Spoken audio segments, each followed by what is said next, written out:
Hi, this is Scott, Kilo Sierra 6, Delta Alpha Yankee, and for today's video, we're going to be taking a look at two radios at the same time. We're going to be looking at the TYT MD-UV380 and MD-UV390. I talked about both of these radios a little bit more than the other radios actually in the last video I did, where I did a very basic primer on secure communications and how digital modes can be helpful in that. So I wanted to actually dig into these radios and do a thorough review on both of them. Now I'm doing them both at the same time for a very important reason. Because they are so similar, I myself was even a little bit fooled when when the MD-UV390 came out. I kind of ignored it for a bit because I figured it was just maybe a slightly enhanced version of the MD-UV380, and I'd already bought into that system fairly heavily. I think at the time I had 5 of them. But it wasn't until I got an MD-UV390 in my hand, and I'm just going to be calling them the 380 and the 390 moving forward for brevity. But when I got a hold of the 390, I realized this is a very different animal, and it's so much better in so many ways. I'm surprised that the difference is only about $20 between the two radios. And that has in fact changed. In the last video I talked about the 380 being $89. It's actually gone up. It's now $99.99 through buy two-way radio, so it's $100. And the MD-UV390 is $119. So there's a $19 difference between these two radios. But I'm going to contend that although the or rather the 380 is a very good radio, the 390 is so much better. It is well worth that extra $19 you're going to pay to get this radio in your hands. And again, it's not to slight the 380 because functionally, you know, taking away the external features like weather protection and whatnot, they do function very similarly, although the contact list is a little bigger with the 390. I'll talk about that in a bit. But yeah, altogether, the 390 is going to be my preferred choice between the two radios. I know I'm kind of fast forwarding to the end, but let me first talk about the ways in which these are similar, and then we'll depart into the ways that they're very, very different. So to begin with, let's recap on those prices. $100 for the 380, $119 for the 390. They're both analog and DMR radios, so they're digital mode radios. They're both dual band in that they cover 2 meter and 70 centimeter in the VHF-UHF spectrum. They both have a receive range, and if they're unlocked by code, which is an easy thing to do with these radios, they also have transmit capability within the same range. Otherwise, they're locked into the amateur radio bands. But the range is going to be 136 to 174 megahertz for VHF and 400 to 480 megahertz for UHF. So both do the same thing. They both have 3,000 memory channels, which is a fairly common thing when it comes to DMR radios. They tend to have a very high channel count. That's one of the things I like most about them. Now, beyond that, the first departure we run into is the 380 has 10,000 available contacts on it, whereas the 390 has 120,000 available contacts. Now that relates to areas of DMR that I don't use, but the contacts list on the 390 is much larger, so there's a big improvement there. Then we get another departure in terms of the weather protection. The 380 is IP54 rated, so that means it'll resist a light rain, but a heavy downpour or any kind of submersion could damage the radio through water intrusion, whereas the 390 is IP67. That means the radio can be submerged to a depth of 1 meter for 30 minutes and resist all water intrusion in order to pass the test. That's important because that means if you can put it in the drink for 30 minutes at 1 meter, it'll definitely withstand any kind of rain, you know, any kind of downpour that you're going to be exposing the radio to, which makes it particularly useful as an outdoors radio. Now, the 380, I don't believe has GPS even in the Plus version, but the 390 does. And let me talk real quick about the Plus version and whatnot. So the MD-UV380s that I have are older models. They've since come out with a Plus model that's added a couple of extra features, but I don't believe GPS is one of those features, but of course it is present on the 390.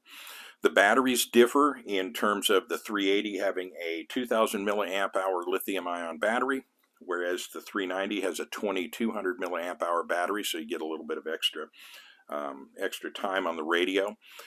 Output wattages are also very different.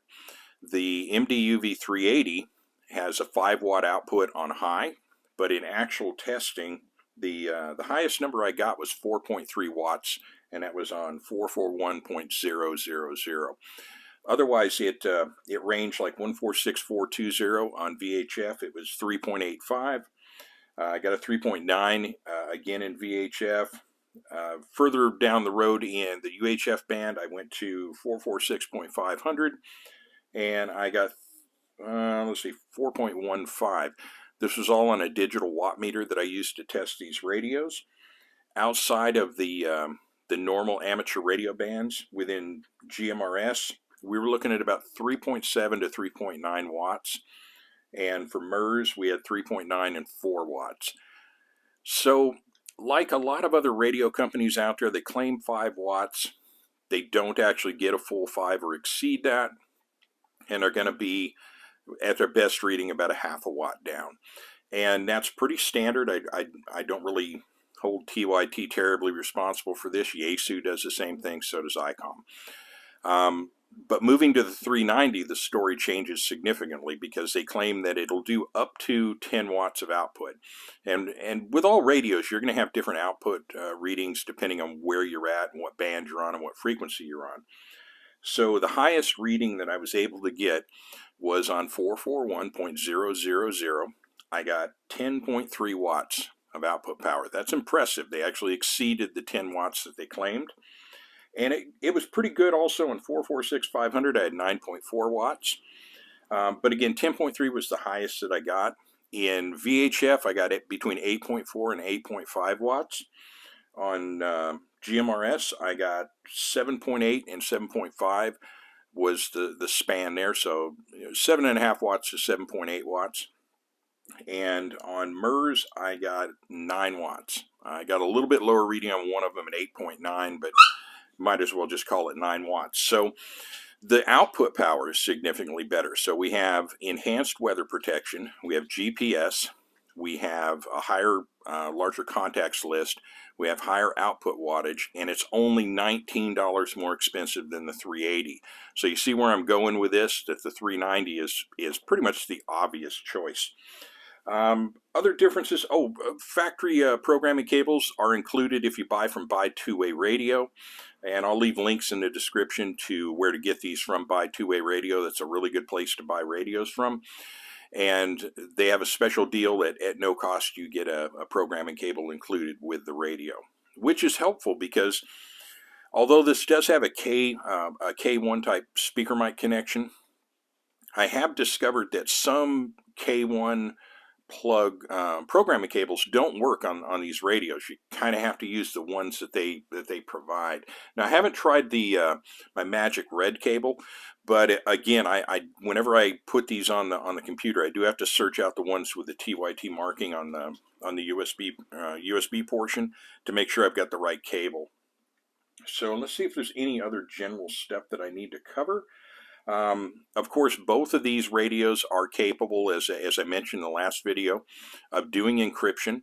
The older 380s would only do 128-bit encryption, but the Plus model on the 380 is now AES 256, and of course the MD-390, that will do AES 256 as well. And they have different encryption levels available in the CPS. And I'll give you a little, I'm going to leave a link in the description to an article that was written by Buy Two-Way Radio on how to access the AES 256 encryption on this radio, because you do have to go into the CPS and make a change on the actual programming software in order to access the AES 256 encryption function. But it's a good article and it worked for me.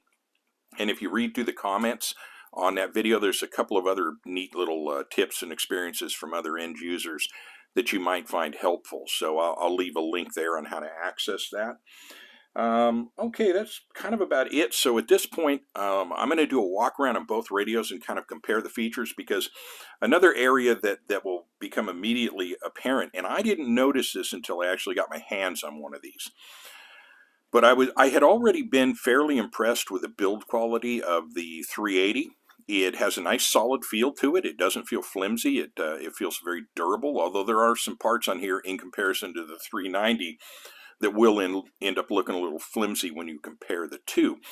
But again, I was already pretty impressed with the 380, and it did have some limited weather protection. So like I said, I overlooked the 390 for a while because for a bit there it was significantly more expensive. It was around like 139 to 149 when these were still around 69 to 79. So because I needed to buy a bunch of radios, I bought the cheaper version.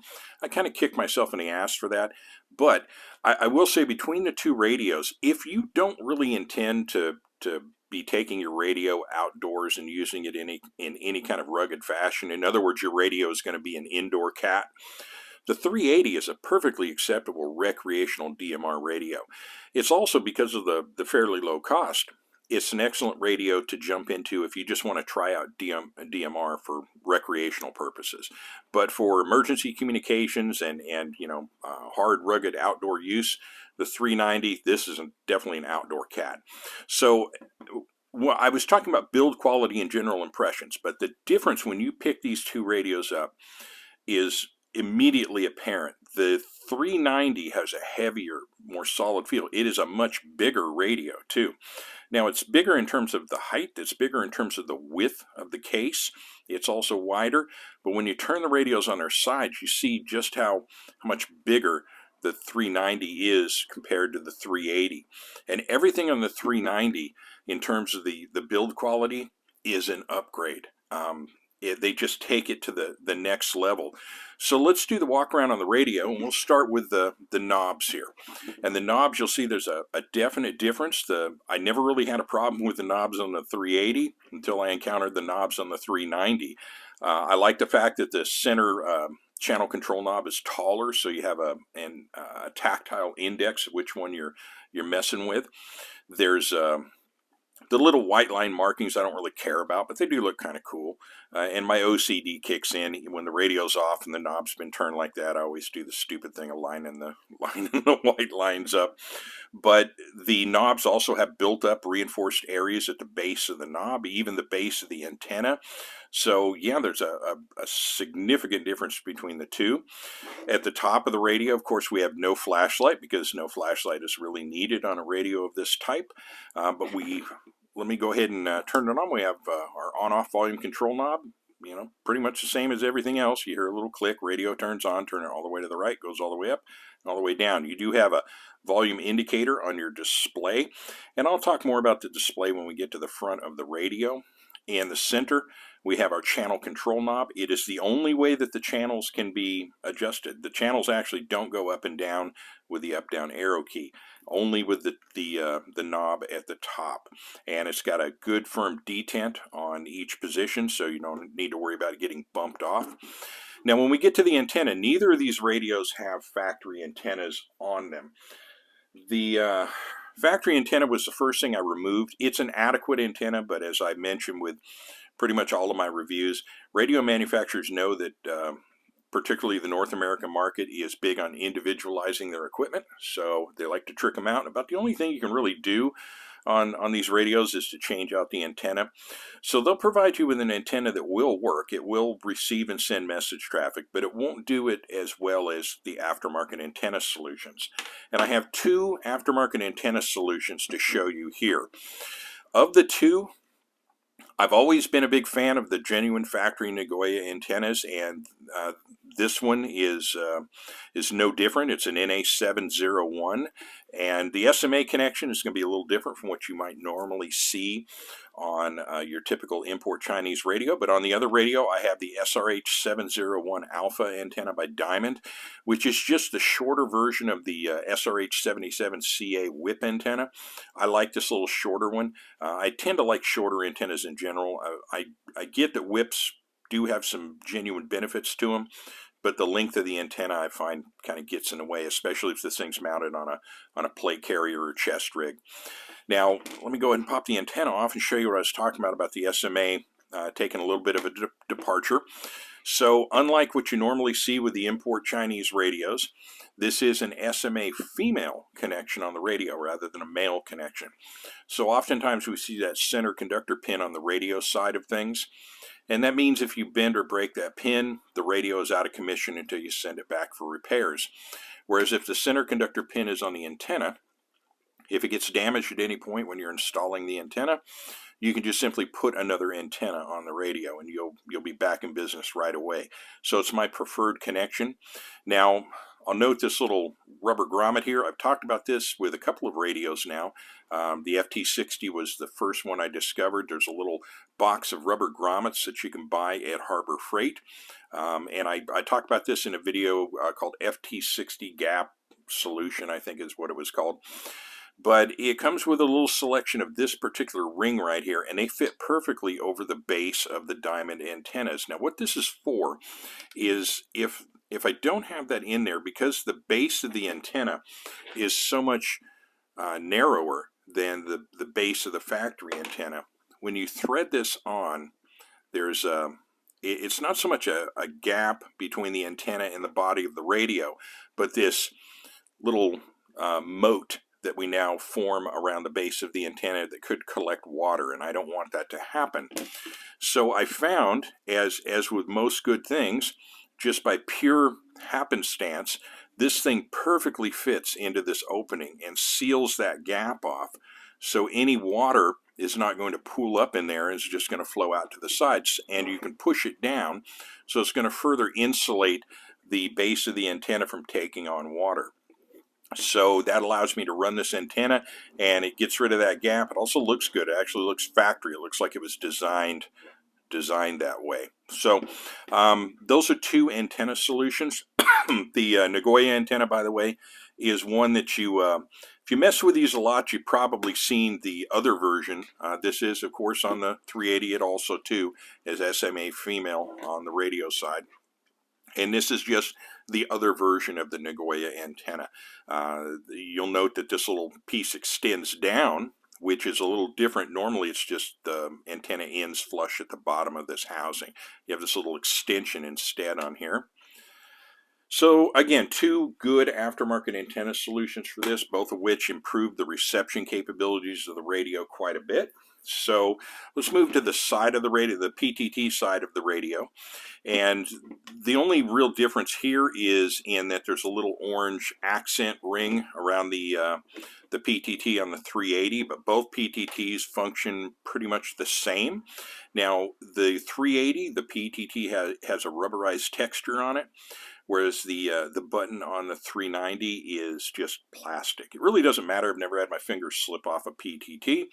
We have two programmable side keys that are programmable via the programming software for a number of important features. You can set it up to start your scan and on and on. So I like the fact that you have that. Both of these radios are set up just for two functions, but you can set up a short press and a long press function on each of these keys. I just have short press start scan on one, and long press on the lower one is just Monty. And that's really all I need it to do. But you could set up other things like power levels and whatnot that you could add in there as additional functions. Now moving to the front of the radio, let's go ahead and look at our displays here. I didn't talk about the volume of the radio, but the volume is the speaker is good to go. I have no issues with that. It's nice and plenty loud enough for me. There's no deficiencies there, so I really don't have much to say on that. The actual microphone hole is going to be within the speaker grate itself. I don't know exactly where it is in the scheme of things, but there's no independent little hole that you need to talk into. It's going to be in the speaker grate itself. Now the displays, a little bit of a difference here, and this is something I've looked into, and everybody pretty much has the same situation. You'll notice the display on the 380 is much brighter than the one on the 390. The 390 is currently set at its highest setting. So is the one on the 380, and it is significantly dimmer on the 390. And everyone else that I've encountered has had exactly the same situation. I don't know why this is. It is a bit of a deficiency. I do prefer the brightness of the display on the 380. I wish this one was a little bit brighter, and I don't know why it isn't.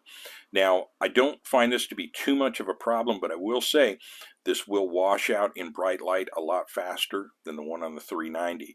But most displays do, particularly the darker displays that you see. But this is a little bit of an older display scheme. It's got the light blue. I've seen this on other radios, and it's all right. It's not anything earth-shattering. It's not as modern as some of the other radios you're going to encounter, but it gives you all of the information that you need. Now, I'll point out another little interesting thing here when it comes to both of these radios. So I'm going to set this thing up for scan. It is currently scanning. Now, this is a little thing that I also don't like about either of these radios. This radio is currently scanning. The problem is, unlike what you are used to seeing, where you just see it cycling through, and this display is dropping out really fast. I have this one set up for very limited display time. But you're used to seeing, you know, the frequencies or channel names cycling through it in a fairly fast fashion. You don't.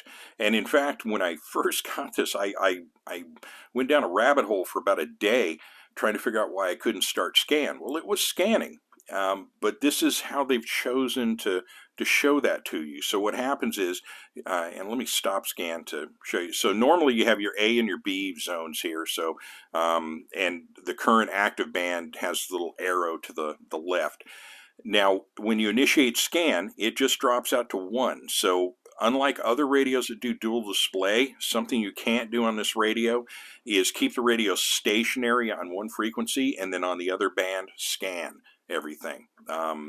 So that's a knock against both of these radios. That's something other radios do. This radio does not do. So it is what it is. There's nothing you can do about that.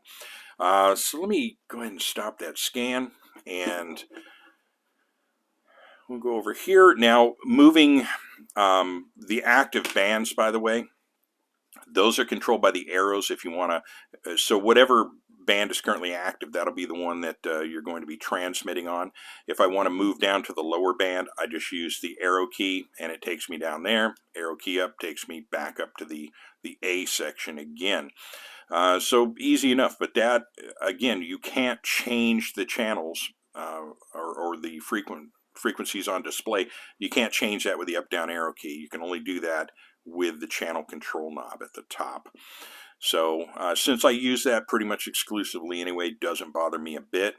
You have your menu key, and your menu key takes you into a menu that has all kinds of interesting stuff in it. Now, normally in doing a review, I'll go through the menu. If I start doing that, this review is going to be about an hour long. This has a very feature-rich menu. Anything you could possibly want to do on this radio can be done from the front panel through the menu. I mentioned earlier the 3,000 available channels on the radio, and I didn't mention banks or zones. This does have zones, and these are things that you create via the programming software, and you're going to need to set this radio up properly. You're going to need to put it on a computer to get it done right. There's a lot involved, especially when you get to the DMR side of things. Now, while you're in there, and I will be doing an operator series on these radios to show you how to go into the programming software and set all this stuff up, because there's a bit of a learning curve to it. It's not unattainable. It can be done. I figured it out. If I did, you definitely can. But there are some things where I can save you a lot of headaches and frustration. So I'll do an operator series on these when I finish the one on the FT60 that I'm currently doing. And within there, getting back to what I started with, talking about the 3,000 memory channels, you have up to 250 available zones that you can set up to organize your channels into specific schemes. Now, these zones are limited in the number of channels that you can put into the zone. It's in the 30s, I think. But being able to break those down and then being able to navigate those and being able to navigate them pretty easily. And what got me started there was looking at the menu here. So when I arrow down to zone and I press menu again, I go to my zone list. And from here, this shows all the different zones that I've already set up. So if I want to change to another zone, I just highlight it, click again, and it's going to go back, and now we're in a completely different zone and a completely different set of channels. It's that quick to switch from one to the other, and once you've done it a couple of times, it's really easy to do. And like I say, this allows you to set up specialized scan lists and zones to meet your particular needs for a lot of different things. So there's a ton of stuff in this radio that again, it would take me a long time to explain it, and I will, because I will be doing a follow-up video where I actually delve into the menu section and show you a few more of the features, but this basic overview I think will suffice. So that's kind of it for the front panel for now. Let's go ahead and go to the speaker mic port and talk about that for a second. Now, speaker mic ports on these radios are different, although they both use a K1 connection. On the 380, it's just a simple flap that you pull down and you can plug right into your K1 connection. But like these, I don't care for these that hang out like this, because when you put a speaker mic in there, this thing's now going to hang off to the side. Every time you go to put it into the pouch, you've got to push this down and kind of snake it into the pouch. Real pain in the ass. But it gets the job done, I suppose. But for just $19 more, you can get yourself a radio that has this cover on your speaker mic port. And this is, I'll tell you another important thing. I mentioned the IP67 rating. This radio is only IP67 rated when this port is closed and the screw is secured down. The moment you take this off and plug in a speaker mic, you've lost your IP67 rating. But it will retain protection against moisture, and I'll explain that right now. So this cover, by the way, hinges at the top, and you'll notice this little gasket started coming off. So there's a gasket here that interfaces with some recesses around each of the holes for the speaker mic connection, and that helps seal that up. Additionally, you can't see it, but I can describe it to you. When you reach in here, this area, this is one big gasket right here.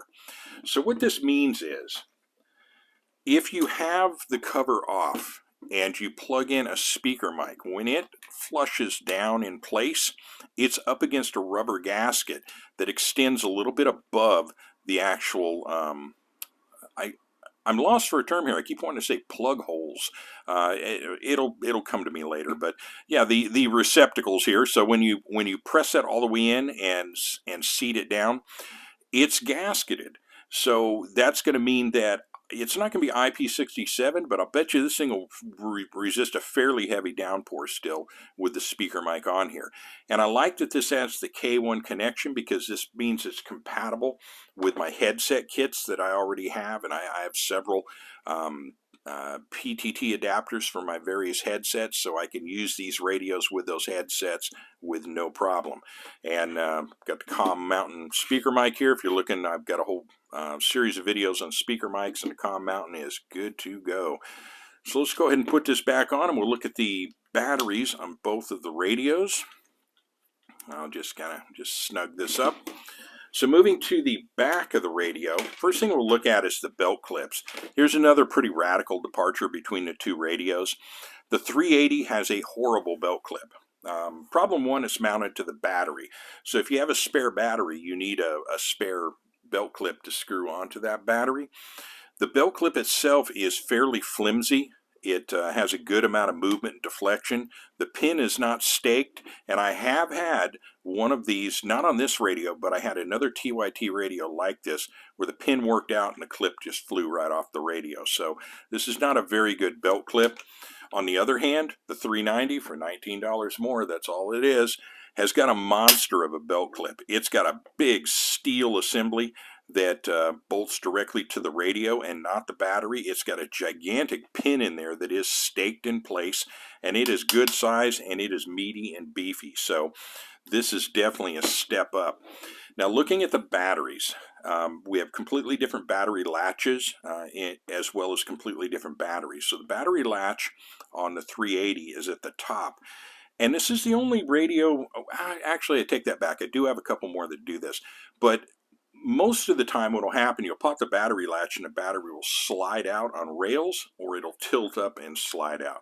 This one pivots from the top. So you have these two projections that interface with these two slots, and it just kind of hinges and pivots into place. So this is our 2000 milliamp hour battery, and it's lithium ion, good to go. We've got our FCC sticker here with all the proper relevant numbers on it. We do have a gasketed connection at the power port, or the power connections here. So let's lock this back down. Now you'll note no USB-C charging on this. I believe the Plus model on this, I may be wrong, but I believe the Plus model MD-UV380 does have USB-C charging. But again, I might be wrong on that. But I will tell you one that definitely does, and that is the MD-UV390. Does have USB-C. So before I pop the battery off, let me show you that real quick. It's this little rubber piece right here, and this kind of sucks actually. This little rubber piece that protects that port is not retained by anything. How quickly do you think, or how long do you think it would take you to lose that at a campsite? So that's not the greatest, but it does do USB-C charging, and it is at 2200 milliamp hour battery. We've got a little charge indicator light here. Now our battery latch on this one is different. It's got a nice mechanical battery latch at the bottom. So you've got this little latch here that says open and has an arrow. All you do is just push that, and that serves to pop this latch out of the way, and it folds down, and then from there just lift the battery out, and we've got this big giant fat beefy battery, 2200 milliamp hour. It's not, I'm sorry, I stand corrected, this is 2800 milliamp hour. I don't know why I had 2200 written down. Sorry about that. I was kind of wondering, the battery isn't it is quite a bit larger than the other one, so that does explain it. Yeah, 2800 milliamp hours. Sorry for that. Now you'll see the little cutout here where, and look at that belt clip connection. That's badass. I like that. So we've got our sticker, FCC sticker in here. We've got a little plus sticker, a little GPS sticker, and again, a good proper FCC number on there. So let's go ahead and put the battery back on. It just seats in place, seat the latch down, and you're good to go. So that's kind of it. That's the walk around on both of the radios. I think it's readily apparent, or it should be readily apparent, that for $19 more, this radio has so many features. I just don't understand why this one is still around and still being bought. If this was significantly cheaper, for instance, if this was $69, $79, something like that, I could see it. But as this one edges up to closer to the retail price on this one, I couldn't in good conscience recommend this one over this one. There's no reason for that other than savings. So you get all of the upgraded features with the MD-UV390. So let's move the 380 out of the way. Also, I should mention too, I'm going to give TYT a real big pat on the back for an excellent manual that's pretty thorough. It explains everything you need to know is going to be, most of everything you need to know is going to be in this manual. There's a couple of other supplemental things you'll need to find out on your own. And another interesting fact, and I didn't really talk about the history of these two radios, but when DMR first kind of came into its own as a mode and people started getting involved in DMR, the most popular radio early on was the first version of this, and it was the MD-380, not UV, just MD-380. Looked exactly like this radio. It was a monoband UHF only DMR radio, and people jumped onto it, and they started right away developing all kinds of aftermarket solutions for it to improve the radio, improve firmware, and on it went. And in doing so, they developed an excellent knowledge base that still carries over to this day, that's applicable to the MD-UV380 and also the UV390. So one other added benefit to selecting either of these radios is that if you get stuck on something, it's not hard to find information. Now, I'm used to encountering radios that are new to the market and no one knows anything about them, and I got to do some trailblazing on my own and figure things out. It is very nice when you get stuck to just do a Google search and get an answer right away. So there's that kind of backup support as well. And of course, there are a lot of DMR radios on the market to choose from. There really are. Not as many as you would think, though. But amongst those, really, I can't think of any other than this MD-UV390 and something like the Anytone ATD878UV. Beyond that, there are other kind of variations on the theme, and all of them, people are trying to get a little corner of the market by bringing out something new that really doesn't bring anything new to the table other than maybe a different case or maybe a slightly better display. But when you get right down to it, what makes this such an important radio is that, number one, it's affordable. It's not going to break the bank. All that user support, it's a decent design. The radio itself, in terms of how it works and how it just actually does radio, is great. Signal reports on this, I have no issues whatsoever. Great reception. Signal reports are good. Nobody's, everybody says, hey, you're coming through just fine. So no surprises there.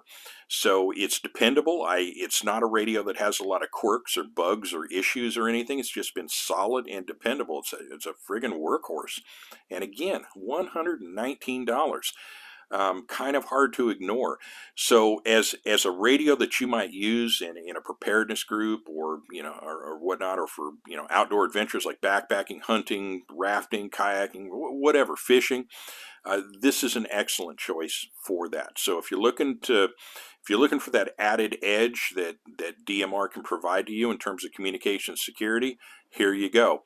Now, you'll notice I didn't talk anything about repeaters. I didn't talk anything about hotspots or any of that stuff. I want to make it real clear when it comes to DMR, because oftentimes I have follow-up questions in the comments. Hey, I'm having trouble hitting a repeater. I'm having trouble getting onto, Brandmeister or whatever. Just understand, I don't use DMR at all for recreational purposes. I have no DMR repeaters in my area. In fact, we have no useful digital repeaters in my area at all. Our local radio club has a D-Star repeater that never works. We have P25 capability, but there's only 2 guys that I know of that use P25. So digital is just not a thing in my area. So I don't have any kind of overriding need to get good with DMR repeaters. I don't use hotspots. I don't use radio over internet in any form.